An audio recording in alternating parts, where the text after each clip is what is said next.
Olá, está começando o Agrocultura RS. Eu sou Thaís Dávila e aqui você tem a informação que move o campo gaúcho. Após o encerramento do período de vazio sanitário, 16 países já retiraram as restrições à compra de carne de frango do Brasil.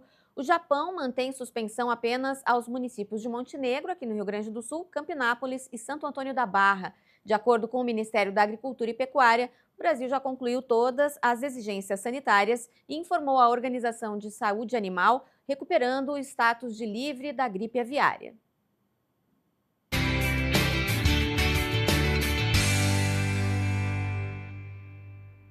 E mais uma vez, os gaúchos vivem dificuldades com as enchentes. Nessa manhã, em Porto Alegre, Guaíba atingiu os 3 metros no Cais Mauá, que é a cota de inundação. Pelo interior, as cheias causam prejuízos, especialmente para os produtores rurais. Vamos compreender esse cenário conversando agora com Ismael Horba, que é assessor técnico da Federação das Associações de Municípios. Tudo bem, Ismael? Tudo bem, Thaís? Prazer em falar contigo novamente. Prazer é todo nosso. Ismael, pena que um assunto tão complicado, mais uma vez, o Rio Grande do Sul passando por dificuldades, né? Como é que a FAMURS está se comportando aí no atendimento às dezenas de prefeituras que já decretaram novamente situação de emergência por conta das cheias? Thaís, novamente a chuva de maio nos atinge, são mais de 140 municípios afetados, 25 municípios já com decreto de situação de emergência, e novamente impacta-se a agricultura, estradas, transporte, né, seja para os estudantes, para o produtor rural, então tem um impacto bem forte nisso. Estamos, desde a semana passada, com um gabinete de crise aqui formado na federação, então para receber e ajudar os municípios nessas demandas e encaminhamentos das demandas dos municípios relacionados aos eventos das chuvas. Bom, dentro da área rural, né, Ismael, que é o nosso tema aqui no programa, o que você destacaria como principal problema que vem sendo registrado aí nos municípios afetados? Thaís, até o que nos foi reportado em relação ao plantio, né, e vai atrasar um pouco o plantio de inverno, mas o mais afetado, de novo, são as estradas rurais, né, que vai impactar aí nas contas públicas, né, então a necessidade de aporte de recursos, o governo já sinalizou, acredito que os primeiros já estarão recebendo no fundo a fundo nessa sexta-feira, mas o que nos chega, por enquanto, são o reporte das estradas. A questão agrícola ainda não nos foi relatado ainda a federação. Aguardamos ainda um pouco mais, porque os danos eles são contabilizados no decorrer, quando as águas baixam. Sim. Então, certamente, esses dados a gente vai ter um pouco mais adiante. Essa semana a gente conversou na segunda-feira com o produtor de cacequi e ele nos comentava que a situação lá, especialmente de estruturas relacionadas às lavouras de arroz, estava bem complicada, né, Ismael? Realmente, ele mesmo não tinha visto ainda, a propriedade dele não estava com coragem, que tinha acabado de fazer um investimento ali de recuperação. Esses danos aí, a exemplo do que a gente está vendo aqui em Porto Alegre, que a água ainda está subindo por conta do que desce dos vales, esses danos vão demorar ainda um pouco para serem contabilizados. Certamente, Thaís, onde a água demora um pouco para escoar, e a gente está vendo em algumas regiões aqui como o Lajeado, o repique, né, do rio subindo, né, isso faz com que demore um pouco mais para ter os laudos, né, e a avaliação concreta de quanto se vai ter de prejuízo, mas a gente sabe que vai haver prejuízo, e para a nossa agricultura, que já é tão castigada, né, nós fizemos um levantamento aqui de janeiro de 2020 até o dia 15 desse mês, eram 2.895 decretos de situação de emergência, sejam eles por estiagem, excesso de chuvas. Então, diretamente, obviamente, o produtor ele é afetado, né, e impacta novamente as questões públicas em relação a comércio, circulação de mercadoria, e impacta, obviamente, os municípios na questão financeira. Ismael, no ano passado, a gente verificou em algumas localidades ali alguma dificuldade relacionada à entrega de ração, por exemplo, nas propriedades leiteiras, propriedades de suínos ou melhor, o recolhimento do leite nas propriedades leiteiras e a alimentação dos animais em propriedades de suínos e aves. Isso já está sendo constatado? É uma preocupação da FAMURS nesses municípios do Vale? Com certeza, Thaís. Mas não nos foi ainda reportado também essa questão. A gente sabe que há problemas em função de cabeceiras de pontes, pontilhões, algumas localidades com com acessos limitados, há alguns municípios que têm alguns produtores ou demais produtores com acesso limitado ou com dificuldade. Sim. Isso certamente, pontualmente, vai impactar tanto na entrega de suprimentos a esses produtores, como o escoamento da produção, seja ela diária ou quinzenal. Bom, você mencionou aí no começo da nossa conversa a questão das estradas, né? Esses bloqueios, eles já começam a ser resolvidos, ainda tá crescendo o número de estradas com problemas no Rio Grande do Sul pelo levantamento da FAMURS? Sim, Thaís, à medida que a gente as águas vão baixando, tu vai verificando os estragos que ela ocasionou, então precisa fazer essa verificação da estrutura, né? Então isso até a gente teve uma reunião essa semana para verificar isso, para fazer esse acompanhamento. Então tem estruturas que ainda estão sendo avaliadas e certamente vão precisar de um reforço, de uma reestruturação ou de uma ponte nova ou uma temporária, como em alguns casos, né? A gente teve uma reunião com a Defesa Civil ontem para a organização e repasse das informações. A Defesa do Estado fez essa orientação aos municípios, né? E muitos relataram problema com pontes, pontilhões e estradas, né? Então, esse é um tema vital, né? Importantíssimo. Por mais que o Estado esteja repassando recurso hoje da enchente do ano passado, a gente tem, em alguns casos, novos efeitos aí para efeitos das chuvas nas estradas e pontes e pontilhões. O Ismael, como é que funciona esse gabinete de crise aí? Quem é que compõe, né? Como é que está funcionando esse fluxo de informações e decisões aí dentro da FAMURS? Certo, Isa, ótima pergunta. A gente foi instituído na sexta-feira, então a presidente Adriane designou que a gente fizesse um atendimento. Então ele é formado aí pela área de defesa civil, meio ambiente, saúde, assistência social, a área de educação e a coordenação geral também que coordena. Então, a gente tem um contato, tanto em WhatsApp por e-mail, para centralizar essas demandas que os municípios tenham em relação a informações, procedimentos, e a gente, quando é específico, repassa para alguma área, ou quando é relacionado à defesa civil, a gente vai dando esse retorno ao município e esclarecendo o que for necessário. Esse momento é um momento agudo ainda, né? O problema está latente aí, está acontecendo, os danos sendo conhecidos e ainda novos problemas sendo causados. Mas tem que acontecer, e o município sente muito esse problema local, mas está acontecendo também já uma conversa, uma interlocução com o governo do estado e o governo federal, ou a medida, por enquanto, é protocolar ainda de decretos e tudo mais, Ismael? Não, Thaís, essa conversa com o estado, ela é muito, muito próxima, né? Então, isso tem sido feito cotidianamente. E o processo da Defesa Civil, ele é peculiar porque ele é dentro de um sistema, né? O S2ID. Então, todo o processo, mesmo aqui com a decretação do município, a informação dos danos, os laudos de perda agropecuária, os laudos de danos relacionados que afetam as famílias, que é o da assistência social, eles são todos anexados dentro desse sistema. E o Estado, a partir disso, faz a homologação, né, desse decreto municipal, que vai dar a condição do município ter a situação jurídica dele de estar em emergência ou calamidade, que hoje já somam 25 desses 146 municípios afetados.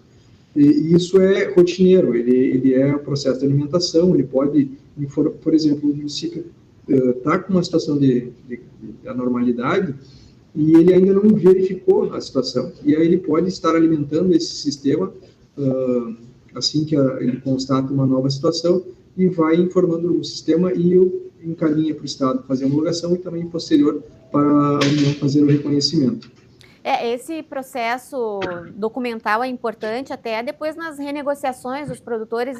O produtor precisa demonstrar através do laudo da prefeitura que o município foi afetado. É assim que funciona, né, Ismael? Exato, Thaís. Normalmente, quando há uma portaria, o ponto de corte, uma normativa, vamos dizer assim, né, o ponto de corte para a renegociação das dívidas, ela se dá por reconhecimento de decreto municipal. Reconhecimento quando é federal, quando a ação é estadual, acaba sendo a homologação. Então, quando há essa normalidade, o município decreta a situação de emergência, ele comprova os danos, comprova as perdas, comprova que a situação é anormal e ele não tem condições de atender sozinho, e por isso se decreta a situação de emergência, pedindo de forma oficial socorro tanto ao Estado quanto à União para aporte de recursos, suprimentos ou ações extraordinárias. Bom, a gente tem aí na FAMURS uma nova gestão recente, né, a prefeita Adriana. Como é que está sendo essa condução, Ismael? A gente tem prefeitos aí que já sofreram, né, no ano passado.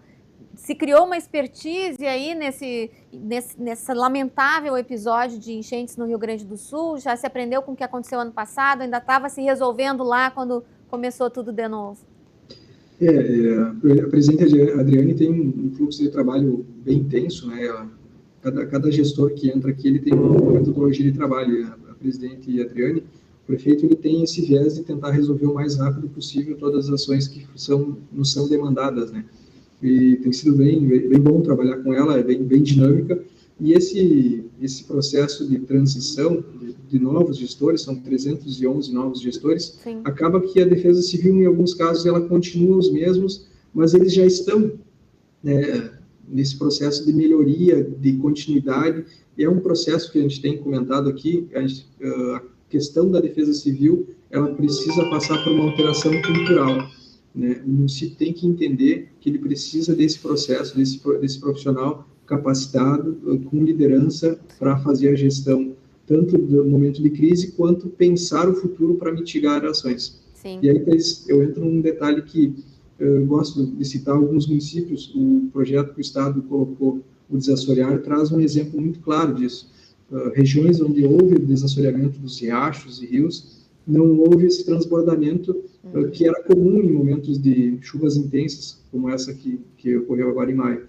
Então, esses projetos a gente precisa começar a discutir mais, a entender que são importantes para a manutenção tanto da vida, né, que a Defesa Civil preconiza isso, mas quanto a atividade econômica, que são as nossas principais fontes de renda também. É bastante importante esse pensamento aí. É nos dias de sol que se conserta o telhado, né, Ismael? É importante pensar nisso. Exato, a gente tem aqui desde um bom tempo, por mais que chova, a gente continua batendo na tecla do processo da irrigação, tá?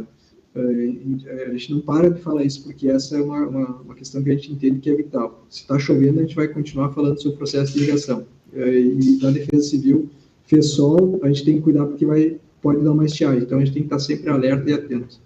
Tá certo. Ismael Horbach, da FAMURS, muito obrigada pela participação. A gente está sempre aberto aí para receber as atualizações da FAMURS e dar esses recados importantes aí para quem está pelo interior e para as prefeituras também que estão sendo afetadas por esses reincidentes problemas climáticos. Obrigada por hoje. Obrigado, Thaís. Um abraço. Um abraço. O Agrocultura RS faz um intervalo, em seguidinho a gente volta com outras informações para você. Até já.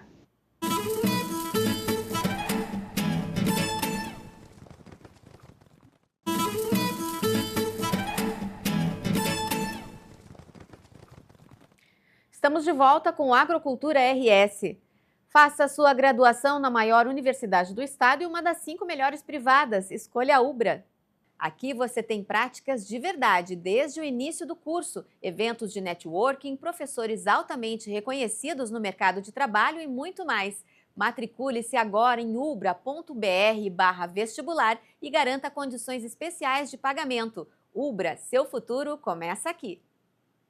O Conselho Nacional de Política Energética anunciou hoje um aumento do percentual obrigatório da mistura de etanol na gasolina e no biodiesel. A mistura de etanol anidro na gasolina tipo C passará de 27% para 30%. Já o biodiesel passará de 14% para 15% no óleo diesel. A medida passará a valer a partir do dia 1º de agosto. Quarta-feira é dia de derrubarmos os mitos e conhecermos as verdades sobre a pecuária e a proteína animal com a divulgadora científica Lívia Padilha. Tudo bem, Lívia? Tudo bem, Thaís? Hoje Tudo bem por aqui. Hoje não vamos derrubar mitos e verdades, mas vamos falar sobre um evento importante que aconteceu na última semana. Você e Giovanni já conversaram na semana passada lá da Jornada Nesp, Congresso Internacional de Criadores. Mas eu quis conversar contigo sobre esse assunto porque são muitos pontos que a gente vem abordando semanalmente aqui, que foram falados com muita propriedade, muita ciência envolvida, né, Lívia? Eu queria sua avaliação sobre o evento. Exato, Thaís. Nós nos encontramos lá, a gente fala aqui semanalmente, mas é muito bom rever os amigos. Então, gravei com o Giovanni, a gente conversou também pessoalmente. E como tu disse, tiveram muitas palestras, além de todo o movimento ali dos apoiadores, os produtores também aparecendo bastante para o público do evento.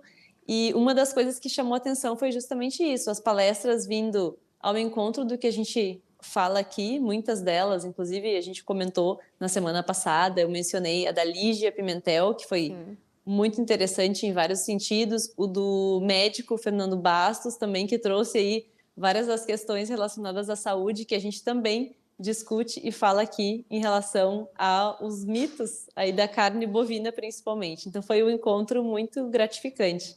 Inclusive, uma frase do Fernando Bastos me chamou bastante atenção, que ele disse: vocês, se dirigindo ao público dos pecuaristas, né, vocês não produzem alimento, vocês produzem remédio. E é bem isso que a gente vem vendo aí nos teus comentários, né, Lívia, sobre a importância da proteína na saúde humana, especialmente. Exato, especialmente quando a gente fala com os pecuaristas, que no caso ali, como eram a Jornada Nespro, a 20ª jornada, e junto com o Congresso Internacional de Criadores, a gente tinha muitos produtores ali, então acho que o Fernando e outros palestrantes também tiveram esse cuidado de se dirigir ao público e explicar para eles algumas coisas que talvez ali no dia a dia, na produção, para eles pode não ser tão clara, e eles podem não se sentir até tão confiantes ou orgulhosos daquilo que eles produzem, mas a gente sabe que é o melhor alimento que a gente tem disponível e sim, que eles têm que se sentir muito orgulhosos, né? Mais do que um remédio, realmente cura tanta coisa aí que às vezes é interessante a gente pensar não só num alimento que é nutritivo, mas como o Fernando colocou, a gente tem aí uma remissão, inclusive de algumas doenças, colocou ali fotos até de antes e depois, o pessoal tem remissão de diabetes tipo 2 e outros tipos de doenças também com o consumo de carne. Então, a carne bovina é, sim, um super alimento. E, inclusive, nos intervalos ali, em vez do coffee break, tivemos o beef break, também justamente oferecendo essa proteína aí para quem faz a proteína acontecer também, né, Lívia? Nossa, essa foi excelente e até um destaque. Depois eu conversei e parabenizei ali a Antônia do Desenvolve Pecuária do Instituto, porque eu disse, nossa, Antônia, foi demais a ideia de vocês trazerem esses alimentos aqui para o Beef Break, que eles chamaram ao invés de Coffee Break, mas também uma das coisas mais interessantes que eu achei foi alguns tipos de pratos que a gente viu servidos ali que valorizam o animal por inteiro. Então, nós vimos um mocotó, tinha ali a cumbuquinha, a gente podia servir um mocotó, tinha também uma língua à vinagrete, tinha bolinhas almôndegas, também era uma opção. Não somente aqueles cortes mais nobres que a gente está acostumado a ver, ou em jantares, ou em outras ocasiões de eventos, mas sim valorizando todo o animal, que é o que a gente fala, né, do rabo ao focinho. Então é bem isso aí. Eu acho que eles tiveram essa grande sensibilidade em apresentar esse alimento dessas diferentes formas para o público. Sem esquecer dos lácteos também, né? Porque os queijos estavam lá, né, Lívia? Exato. Estavam lá, exato. Quando a gente fala, claro, falamos de criadores, falamos na criação, mas tem o gado de corte, mas tem o gado leiteiro. Então, os lácteos estavam ali também super bem representados, vários produtores locais que tinham também a sua produção exposta ali nessa mesa bem farta e foi excelente. Com certeza foi algo que ficou, eu acho que marcado, e eu via vários registros das pessoas ali e comentários muito positivos em relação a isso. Então, acho que a gente tem que aliar essa questão também da comunicação, como é importante a gente comunicar o que está sendo dito lá nas palestras, mas também estava sendo valorizado e bem comunicado em todo o ambiente. Nesse coffee foi bem, no beef break foi bem marcante, assim, né? Bem marcante, exato. Agora, um outro tema também que está dentro do que tu traz para a gente semanalmente, Lívia, que foi bastante abordado, foi a questão ambiental. A gente vê as possibilidades da pecuária melhorar ainda mais, porque não é tão ruim quanto dizem, né? Mas sempre há uma possibilidade de melhorar via nutrição dos animais, né? Para controlar a questão das emissões. A ciência está muito debruçada sobre isso, né, Lívia? Você que é divulgadora científica está acompanhando isso aí. Isso, essa questão das emissões, dos créditos de carbono, inclusive foi mencionado pelo Pedro Veiga na palestra dele. Tudo isso está, digamos assim, está bem alinhado com a literatura, e uma das questões também que eu notei, uma das palestras mais para o final, uma mesa redonda, na verdade, que o Júlio Taborda, ele tem produção, mas é no Uruguai, ele trouxe também o quanto o gado no pasto consegue diminuir essas emissões, coisas que a gente vê aqui, até vimos nos infográficos, inclusive, Sim. do livro. Então, assim, tá tudo bem relacionado. Quanto o gado, seja ele bem manejado e seja com uma nutrição adequada, no pasto consegue até mitigar algumas das emissões. E o Júlio, nessa palestra, inclusive, quando ele falou do Uruguai, ele comentou que no Uruguai eles têm aumentado o percentual do confinamento. Então tem aí um debate, às vezes, será que é melhor o confinamento? Será que é melhor o pasto para a questão ambiental? E isso a gente está vendo cada vez mais surgindo na literatura, essas avaliações e essas comparações, o que é muito positivo, porque a gente tem mais e mais pesquisadores debruçados sobre esse tema, Claro. a gente só vai ter aí mais dados para realizar uma decisão e pensar estrategicamente o que é melhor para a nossa propriedade ou para o nosso ecossistema, aqui, por exemplo, no Pampa. Então, Sim. é bem... Não, e essa questão toda, até do confinamento, levando em conta esses diferenciais do gado a pasto, do ponto de vista de emissões, mas ele confinado também, em menor área, você tem uma maior produção de carne, a lavoura de carne, que o pessoal chama, né? Daqui a pouco, se tu tem em menos área mais produção de carne, a tua emissão está concentrada ali, mas se tu for dividir pelos quilos de carne, até nem é tão grave assim. Exato. Esse tema, Thaís, ele é um pouquinho complexo, por quê? Porque quando a gente olha, por exemplo, na terra, o uso de terra vai ser menor no confinamento, talvez o aproveitamento da água e o quanto vai ser utilizado de água vai ser até menor, porque talvez ele esteja utilizando menos ao longo da vida, já que ele vai ficar pronto mais cedo, mais rápido, sim, mais cedo, do que no pasto. Só que daí também tem no pasto, é mais um percentual mais alto da chuva, diferente do que do confinamento, que talvez não tivesse tanto acesso. Mas também tem outra coisa, depende do que ele vai ser também alimentado no confinamento, porque pode ser uma pastagem de algum lugar que foi levada ali para ele, e essa pastagem também absorveu a água da chuva. Então, realmente, é uma ciência aí, entram vários temas e várias óticas. A gente pode olhar esse processo todo da produção de carne sobre vários vieses e realmente analisar ele de diferentes formas. Então, como eu disse, quanto mais pesquisa a gente tem, melhor. Não é assim, um é só bom e um é só ruim. Não é assim. A gente tem que ver justamente aonde a pessoa está, qual é aquele bioma, o que ela vai utilizar para alimentar os animais, por exemplo. Sim.